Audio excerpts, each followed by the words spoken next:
Le petit matin Sud Radio, 5h-7h, Benjamin Glaise. Sud Radio, 6h40, la vie en vrai, lutter contre le sexisme dit ordinaire en entreprise.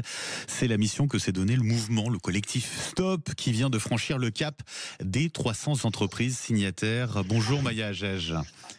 Bonjour Benjamin. Et merci d'être avec nous donc sur Sud Radio. Vous êtes la déléguée générale de l'AFMD, c'est l'Association française des managers de la diversité. Déjà pour commencer, de quoi parle-t-on précisément lorsqu'on parle de sexisme ordinaire ? Ça inclut quoi comme comportement ? En fait, le sexisme dit ordinaire au travail, il se définit comme un ensemble... Attendez. Un petit souci, Maya. On vous entend bien en tout cas. Ah, très bien, parce que moi je m'entends en écho, c'est génial. Donc c'est un ensemble d'attitudes, de propos et de comportements qui sont fondés sur des stéréotypes. Et on a l'impression que ces attitudes, ces propos, ces comportements, ils sont anodins. Et pour autant, ils ont pour objet de délégitimer, d'inférioriser la personne qu'on a en face de nous, qui sont souvent des femmes. Ça va être quoi du coup ? Ça va être par exemple des mauvaises blagues ? Ça va être une façon d'exclure, quoi ? Ça va être des blagues, des propos un peu dérangeants, des interpellations familières, des expressions. Ça peut être par exemple en réunion un homme qui dit après avoir entendu qu'une femme va prendre un projet, en plus elle en a tous les atouts. Ça va être des collègues qui parlent de la paternité d'un homme en disant mais pourquoi c'est lui qui va chercher les enfants, ce genre de choses. Pourtant, les mentalités évoluent. On est passé aussi par le mouvement MeToo qui a débloqué beaucoup de choses. Ça reste tout de même encore un problème majeur en entreprise. C'est ce que vous voyez, ce sexisme ordinaire ? Oui, en fait, il y a le Haut Conseil à l'égalité entre les femmes et les hommes qui a publié lundi un très bon rapport sur l'état du sexisme en France. Et en fait, il dit exactement ce que vous dites, c'est-à-dire que ça évolue. Je vais vous donner un exemple. Il y a un recul du sentiment d'avoir été discriminé dans son travail, où il y a un sentiment que l'écart salarial est plus petit que l'année précédente. Néanmoins, les chiffres restent quand même assez élevés. Le sentiment d'avoir été discriminé dans son travail pour les femmes, c'est 41%. C'est énorme. C'est beaucoup. Donc voilà, c'est un chiffre qui interpelle et effectivement qui est impressionnant. Et c'est à ça aussi que ça sert, ce type d'études. C'est important aussi de savoir, c'est quoi la limite, c'est quoi la frontière entre une blague, peut-être une blague un peu lourde, et une blague clairement où on a du sexisme ordinaire, dit ordinaire. Alors ça, c'est la question la plus difficile parce que le sexisme ordinaire, c'est en fait un continuum.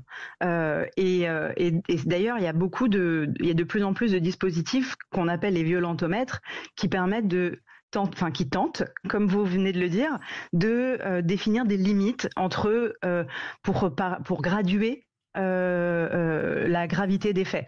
Donc je ne vais pas pouvoir totalement répondre à votre question. En fait, c'est justement pour tenter de répondre à ce type de questions qu'on a créé en 2018 cette initiative Stop qui a été fondée par L'Oréal, EY et Accor et 27 autres organisations. Comme vous l'avez dit, aujourd'hui d'ailleurs, 50 nouvelles organisations. Et je dis organisations parce que ce qui est important, c'est qu'il n'y a pas que des employeurs dans ce collectif. Il y a des associations, il y a des grandes écoles, il y a des ministères, il y a des établissements publics qui rejoignent le collectif pour se dire ok, il y a des actions qui sont prioritaires à mener, on va les mener ensemble et surtout on va tenter de créer une sorte d'espace de partage pour travailler sur des thématiques très précises, par exemple comment on agit en tant que témoin. Et j'allais dire et juste agir en tant que témoin, c'est vraiment en lien avec ce que vous venez de dire, c'est parce que en fait, que ce soit très grave ou pas très grave, en fait, il faut agir. Il faut agir et c'est important. On agit individuellement et collectivement. Exactement, c'est ça. Et c'est pour ça que, en fait, dans le collectif, on a ce qu'on appelle des groupes de travail qui vont nous permettre de co-construire des outils, par exemple. Très concrètement, là, cette année, on va sortir un jeu.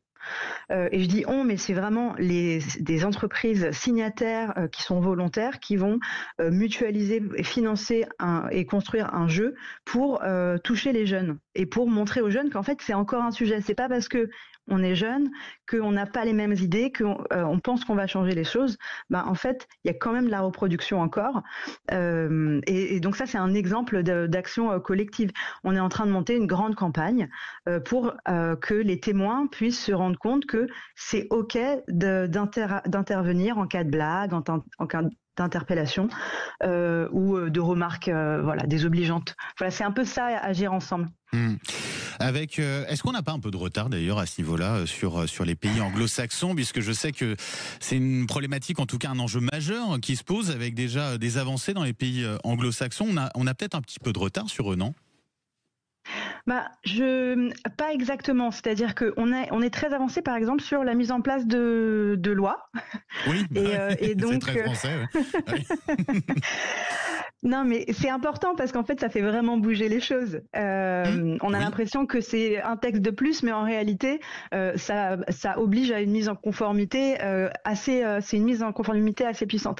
Et donc sur ce point-là, on n'est pas en retard sur le fait de mettre en avant des politiques, parce que ça a été pendant 5 ans l'égalité femmes-hommes, la grande cause du premier quinquennat Macron.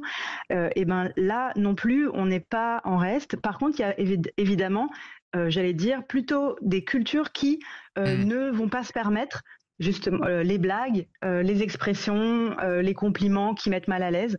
J'entendais notamment en Angleterre, dans les entreprises où on a des expressions qu'on va verbaliser face à quelqu'un, où on va pas être d'accord, où on va dire stop, là, faut pas aller plus loin. Exactement, c'est ça. Et